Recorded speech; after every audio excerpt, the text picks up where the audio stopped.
Right, icho kwa demu ya Zimbabwe ndiretu wa Washington Marimiro ndabozongora. Ndiripa wedza senda ndopandire. Pa bus stop pa neba windi ndine senior windi zi windi rezirume rechikuru rechidhara. Makadiko mukanya? Ndiripo makadiko. Panapa ndipapi kwa batiri panapa? Muri pa wedza pa Velvet pa 10 of wedza inoti goto murambinda. Kana panapa muri panapa mukanya mune muchiteko. Ini ndoita basa rekurodha makombe one zvima. Garazi yavanolodha ndovanonzi machi? Mawindi. Saka muri chi? Ndiri Reng Marshal. Ziwiri. Icho kwa demu ya Zimbabwe kwaona.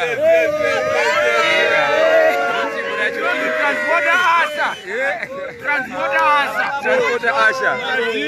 Icho kwa demu kwaona. Iwedze. Andika zviri kuita ere wedza?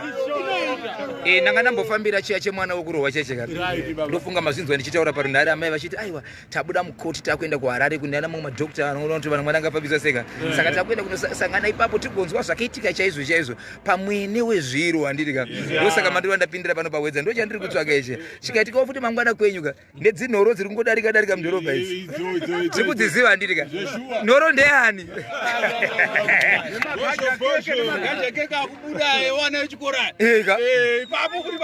Pachigondo kuti ipapo. Saka chichiri kumboitika kuwedza kana. Handiri ka.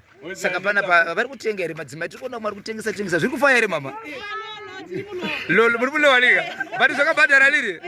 Aiwa ndiri kuzoona kuti zviri kufaya. Nokuti hakuna amai vanoramba vachipikirira vanhu pasina chiro handiri ka. Kuri wati zviri kuita sei? Ndara wangu zviri sei? Zviri kufamba zviri sei? Tasangana nemandimba handiri ka. Handiri ka. Aiwa tinotenda handiri ka. Ndiri kuona muchemberi wangu akarowa magogorosa handiri ka. Zviri kudii mama? Zviri kuita tauraini apo zongora musawatye. Aiwa tinotenda aiwa ndakuona Reng Marshal. Ndingeti kuenda kuHarare Reng Marshal. Handiri ka. Aiwa tinotenda handiri ka. Toenda zvedu.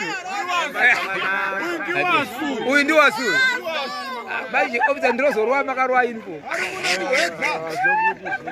Alright.